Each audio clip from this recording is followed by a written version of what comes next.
제25장.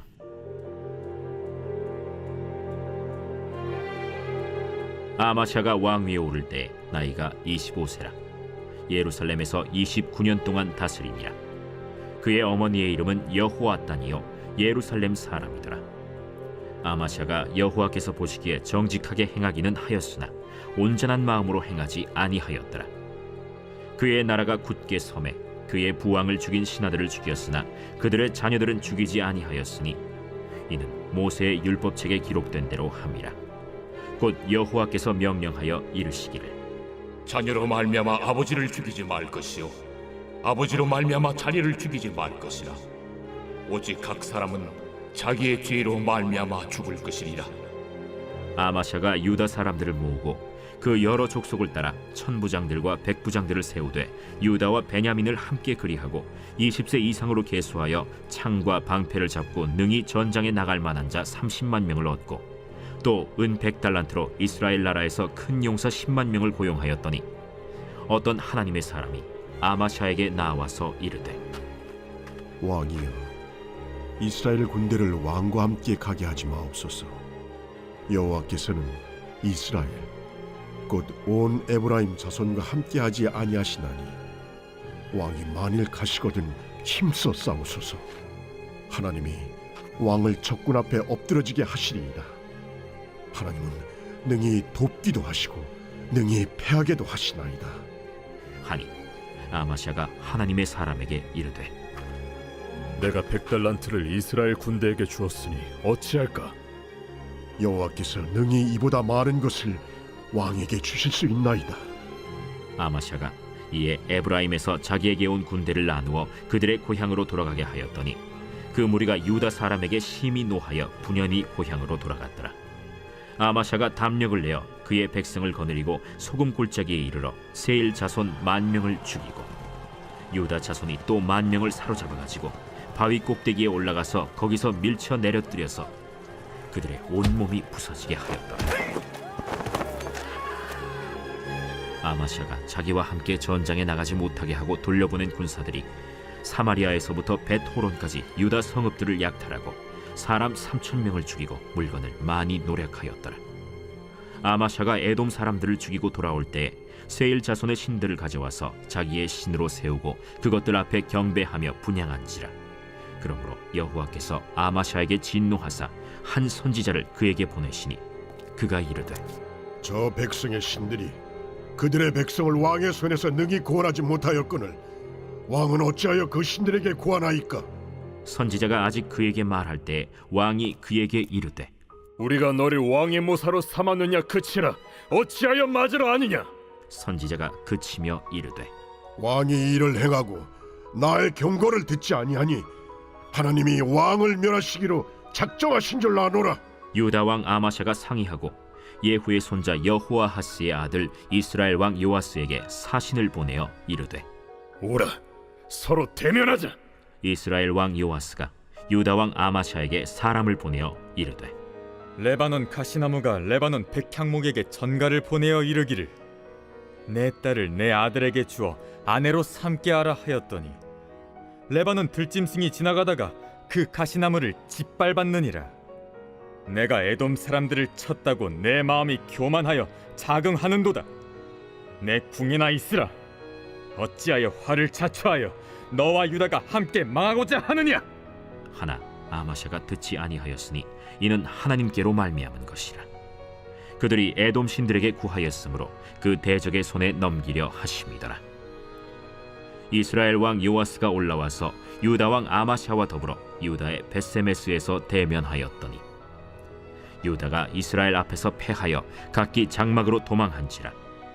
이스라엘 왕 요아스가 벳세메스에서 여호아하스의 손자 요아스의 아들 유다 왕 아마샤를 사로잡고 예루살렘에 이르러 예루살렘 성벽을 에브라임 문에서부터 성모퉁이 문까지 400규빗을 헐고 또 하나님의 전 안에서 오벳에돔이 지키는 모든 금은과 그릇과 왕궁의 재물을 빼앗고 또 사람들을 볼모로 잡아가지고 사마리아로 돌아갔더라. 이스라엘 왕 요아하스의 아들 요아스가 죽은 후에도 유다 왕 요아스의 아들 아마샤가 15년간 생존하였더라. 아마샤의 이외의 처음부터 끝까지 행적은 유다와 이스라엘 열왕기에 기록되지 아니하였느냐. 아마샤가 돌아서서 여호와를 버린 후로부터 예루살렘에서 무리가 그를 반역하였으므로 그가 라기스로 도망하였더니 반역한 무리가 사람을 라기스로 따라보내어 그를 거기서 죽이게 하고 그의 시체를 말에 실어다가 그의 조상들과 함께 유다 성읍에 장사하였더라.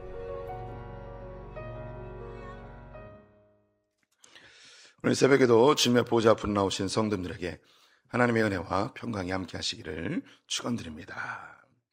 오늘 역대하 25장 말씀 함께 살펴보도록 하겠습니다. 역대기는 남유다의 역사를 다루고 있죠. 포로기에 있었던 유대인들에게 그들의 정체성과 신앙의 방향성을 보여주는 중요한 메시지를 담고 있습니다. 이것은 세상을 살아가고 있는 우리 그리스도인들에게도 신앙의 정체성을 보여주는 복음의 메시지이죠. 역대기는 족보로부터 시작하는데 믿음의 영웅들을 소개합니다. 좀 좋은 믿음의 사람들이 있었음에도 불구하고 그들이 현재 포로로 끌려가게 된 이유는 여호와께 범죄했기 때문입니다. 이 범죄는 하나님의 말씀을 듣지 않고 하나님께 묻지 않는, 기도하지 않는 것이 그들의 죄였죠. 우리 성도님께서 이 역대기를 쭉 보면서 왕들이 소개되고 있는데 그 안에 있는 내용들이 하나님께 묻는가 묻지 않는가, 하나님의 말씀을 들었는가 듣지 않았는가, 그 이야기들을 나열하고 있음을 발견하셨으리라고 생각이 듭니다. 오늘 그 아마샤 이야기도 하나님의 말씀을 잘 들었더니 하나님께서 승리를 주시고 듣지 아니하였더니 패배를 주시고, 그래서 이 왕들의 많은 사적들 중에서 하나님과 관련된 그 이야기들만 역대기에 모아놨음을 볼 수가 있죠. 하나님께서 우리 성도님들을 볼 때도 우리 성도님들이 어떤 성과를 냈는지 혹은 어떤 큰 실수를 했는지, 우리 성도님들에게 어떤 놀라운 업적이 있는지, 제가 조금 과장되게 이야기하면 하나님은 별 관심이 없으십니다. 우리 성도들이 아무리 위대한 일을 해도 그 일이 그 일입니다. 또 자주 말씀드리는데 우리 성도님들이 큰 죄를 져도 하나님께는 그다지 신선하지 않습니다. 다 역사 속에 있었던, 다 인간이 지을 수 있는 그 정도의 죄입니다. 근데 하나님께서 신기하게 여기고 하나님이 깜짝 놀라고 하나님이 감격해하고 하나님이 굉장히 좋아하는 그런 것들이 있습니다. 그게 뭐냐면 하나님의 말씀을 잘 듣는 사람. 신기하다. 우와, 야, 이런 시대에 아직도 내 말씀을 듣는 애가 있네. 아직도 말씀대로 살려고 몸부림치는 놈이 있네. 하나님이 이걸 신기하게 여깁니다. 또 위기의 상황에, 위급한 상황에, 막 죽을 것 같은 상황에 다른 사람들은 다 살 길을 찾는데 이놈은 나한테 기도하네. 나의 이름을 부르네. 이런 걸 하나님이 굉장히 신선해합니다. 왜 신선해하는가? 사람들은 다 업적을 내려고 애를 씁니다. 그리고 다 죄를 짓고 삽니다. 그런데 그 수많은 전 세계 80억 인구 중에 하나님을 찾고 하나님의 말씀을 들으려 하는 사람은 희귀합니다. 진짜 희귀합니다. 전 세계의 기독교 인구가 20만 명이라고 하는데 그 중에 매일매일 하나님의 말씀을 읽고 또 매일매일 하나님을 찾으며 기도하는 사람이 얼마나 될까요? 이건 제가 직접 가서 찾은 건 아니지만 20만 명의 기독교인이라고 불리는 사람들, 여기는 천주교, 동방정교회, 심지어 이단까지 모두 합쳐서 20만 명 정도 됩니다.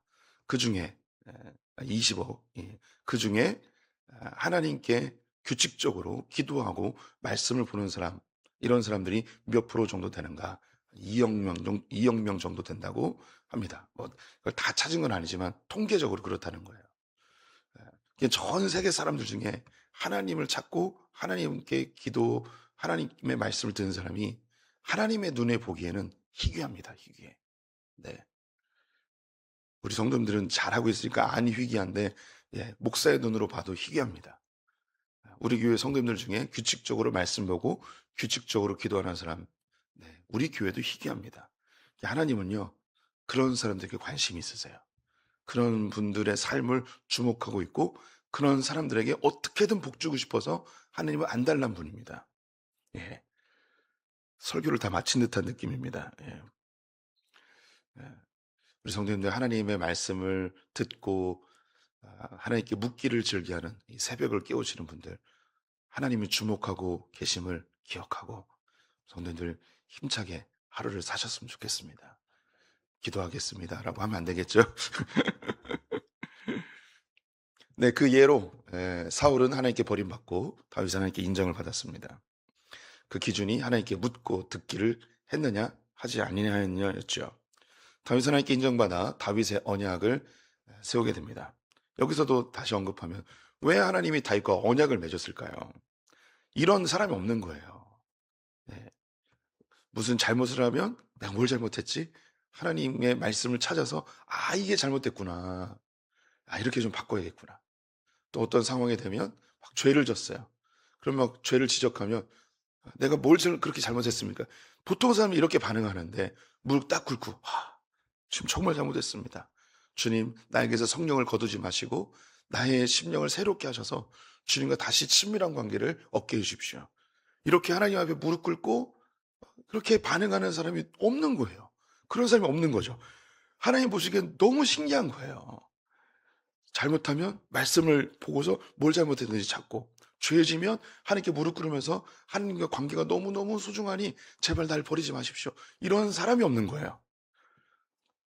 제가 하나님이어도 너무 예쁠 것 같아요. 그래서 다윗과 언약을 맺죠.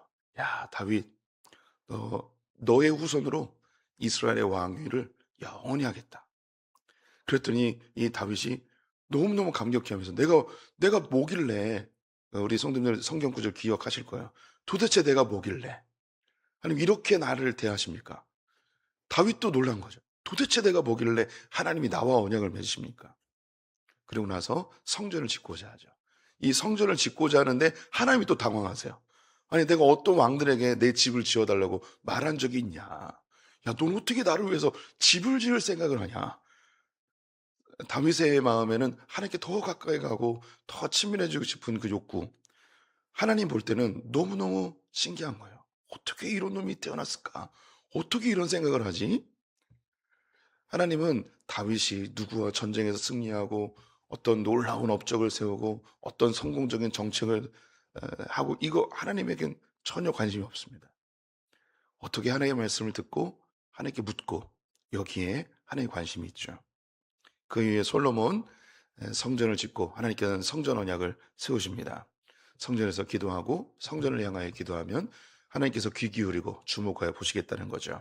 솔로몬의 죽음 이후로 북이스라엘은 여로보암을 중심으로 해서 독립을 하게 되죠. 그는 다윗 언약을 버리고 성전 언약을 버렸습니다. 다윗의 왕조를 영원히 견고히 하겠다는 하나님의 언약을 버리고 스스로 왕위에 오르죠. 성전에 가는 길을 막아버리고 베델과 단에 금송아지를 만들어 하나님이라 칭하며 숭배하게 하였습니다. 반면 이 남유다는 르호보암 그리고 아비야 등으로 하나님께 여러 범죄를 하였지만 다윗 언약으로 그리고 성전 언약으로 그들의 왕위를 이어주고 그들을 적들의 손에서 구원해 주신 일이 있었습니다.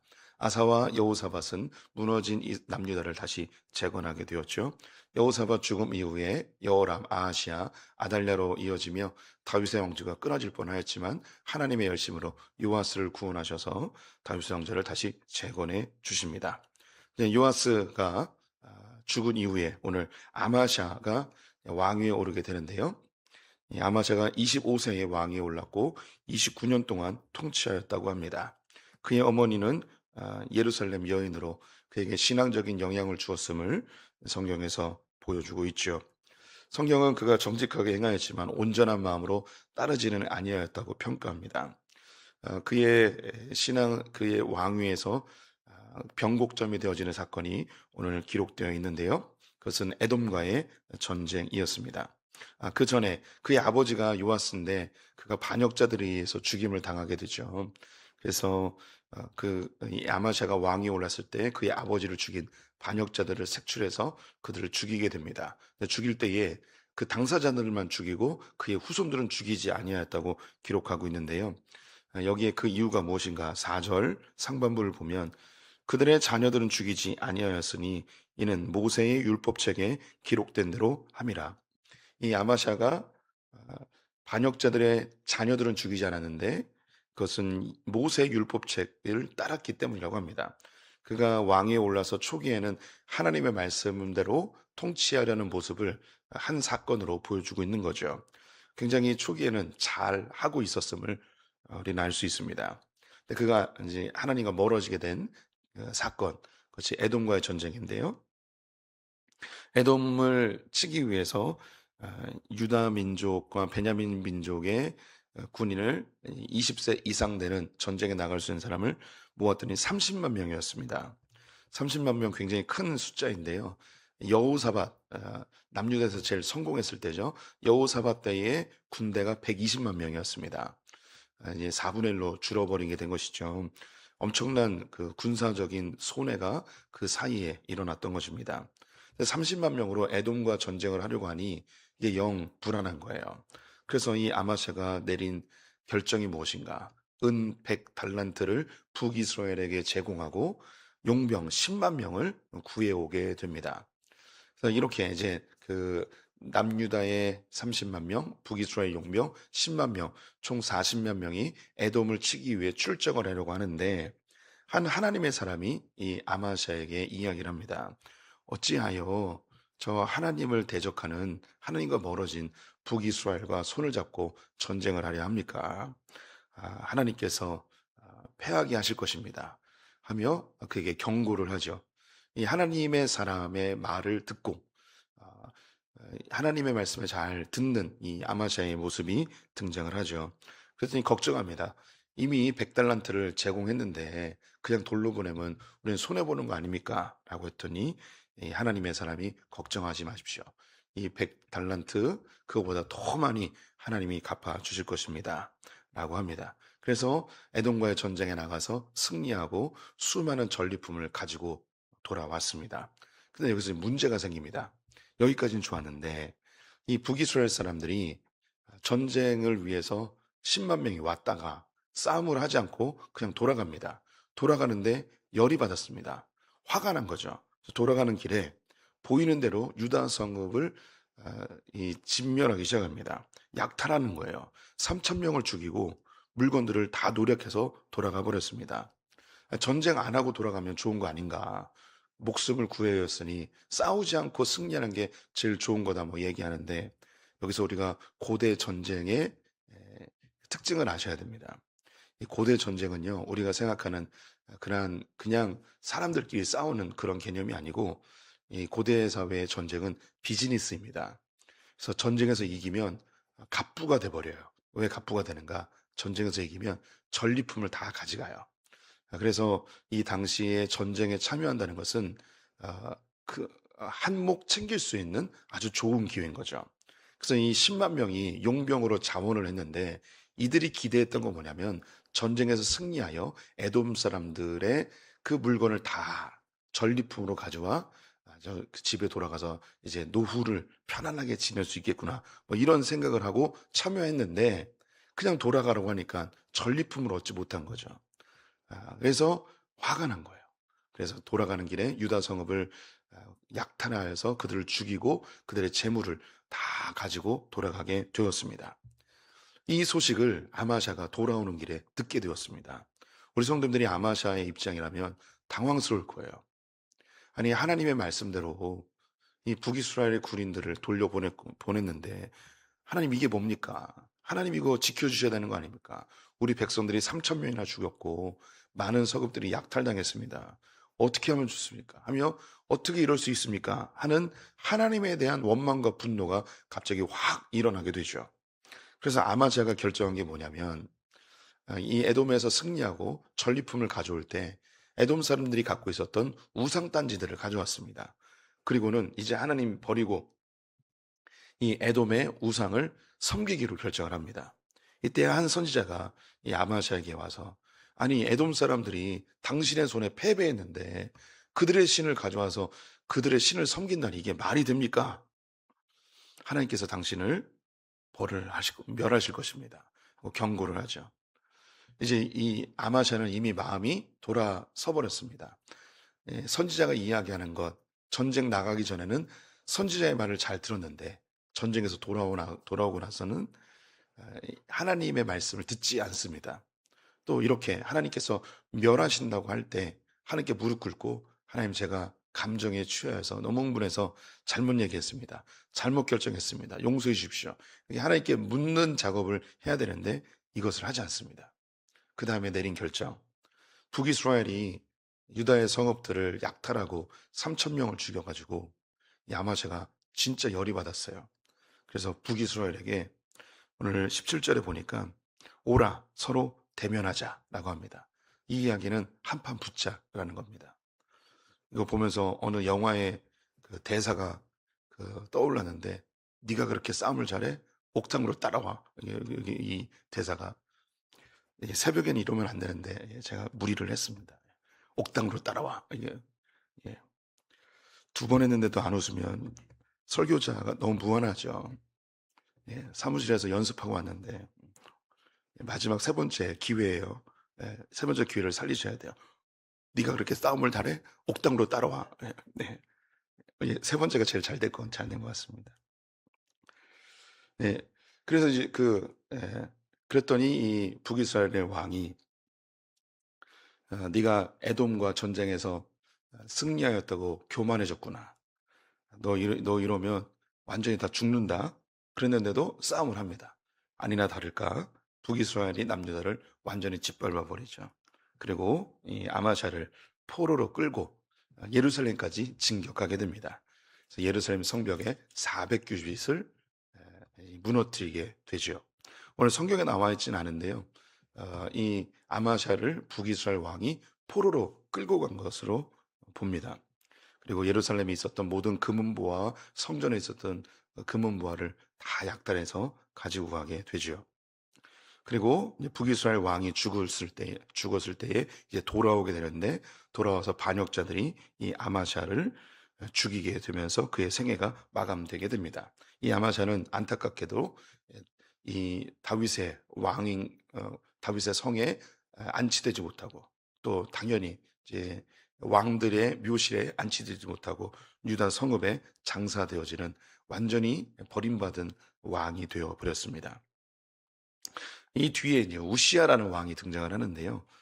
우시야가 이 아마샤가 북이스라엘로 포로로 끌려가게 되자 남유다의 왕이 없게 되잖아요. 그래서 그의 아들 우시야가 왕위에 오르게 됩니다. 그래서 아버지 왕은 북이스라엘의 포로로 끌려가고 이 우시야가 남유다의 왕으로 지내면서 공동 통치 기간이 24년이 됩니다. 아마샤가 29년 동안 통치를 하는데 공동 통치 기간이 24년이에요. 초기에 거의 끌려가서 거의 전 생애를 북이스라엘에서 생애 하다가 남유다로 오게 된 거죠. 남유다로 오게 됐는데 몇 년 동안 포로로 있었는지 몰라요.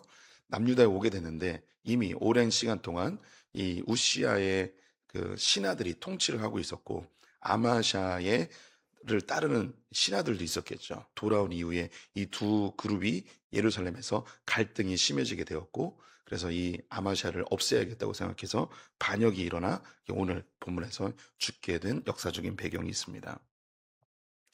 오늘 이 본문 역시 아마샤가 하나님의 말씀을 잘 들었는가 듣지 않았는가 또 하나님께 물었는가 묻지 않았는가를 중심으로 해서 보여주고 있습니다.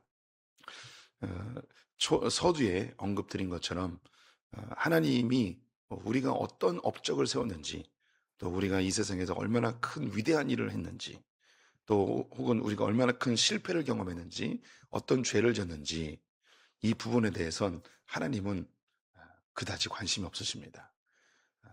다시 언급드리면 이 세상에 있는 모든 사람이 다 자신만의 업적을 세우기 위하여 엄청나게 애를 쓰며 살아가고 있습니다. 자기의 이름을 내고자 그렇게 살아가죠.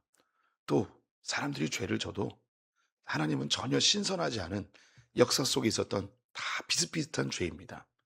하나님 보시기에는 다 그놈이 그놈이에요. 아무리 잘난 놈도 그놈이 그놈이고요. 아무리 죄를 져도 그놈이 그놈이에요. 그런데 하나님의 입장에서는 정말 특이하고 신선하고 놀라운 사람이 있는데 그게 누구냐면 자기의 삶에 어떻게든 하나님의 말씀대로 살려고 애쓰는 사람 또 모든 상황 속에서 하나님께 묻기를 즐겨하는 사람 이런 사람을 하나님은 아주 신기하게 여기십니다. 오늘 이 새벽을 깨우신 분들이 하나님이 주목하여 보시는 희귀한 분들입니다. 참 희귀합니다. 이 새벽에 안 주무시고 이렇게 새벽에 오셔서 얼굴 표정들이 제가 원래 새벽잠이 없어요라는 표정들인데 어쨌든 무슨 이유라든 이렇게 오셔서 하나님께 묻고 듣기를 열심히 하는 분들, 주님께서 이뻐하시고 주님이 주목하여 보이는 참 희귀한, 참 너무나 놀라운 하나님이 너무너무 사랑하는 성도님들이십니다. 잘하고 계십니다. 이렇게 좀 실수하면요 하나님께 무릎 꿇고 기도하세요. 뭐 잘 안 풀리면 말씀 보세요. 말씀이 뭐라고 이야기하는가. 하나님께서 반드시 우리를 지켜주시고 도와주십니다. 기도하겠습니다. 하나님, 수많은 사람들 중에 우리를 택하시고 우리를 어여삐 보시는 주님 감사합니다. 또 우리는 어떻게든 하나님 말씀을 가까이 하려 하고 어떻게든 하나님께 기도하려 하는 몸부림치는 연약한 인간들입니다. 하나님 말씀대로 산다고 하면서도 하나님 말씀을 버릴 때도 많고, 기도한다고 하면서도 하나님의 뜻과 관계없이 하나님을 조종하고 이용하려 하는 우리의 연약함이 있습니다. 그럼에도 하나님 말씀 듣고 기도하는 자를 찾으시는 주님, 주의 귀한 자녀들이 이곳에 있사오니 우리의 기도에 응답하여 주시고 우리를 만나 주시고 은혜의 날개를 거두지 말아 주시옵소서. 오늘 하루 주님께 의탁하며 예수님의 이름으로 기도드렸습니다. 아멘. 하늘에 계신 우리 아버지여, 이름이 거룩히 여김을 받으시오며 나라가 임하옵시며 뜻이 하늘에서 이루어진 것 같이 땅에서도 이루어지이다. 오늘날 우리에게 일용하여 우리가 우리에게 죄 진 자를 사하여 준 것 같이 우리 죄를 사하여 주옵시고 우리를 시험에 들게 하지 마 다만 악에서 구하옵소서. 나라와 권세와 영광이 아버지께 영원히 있사옵나이다. 아멘.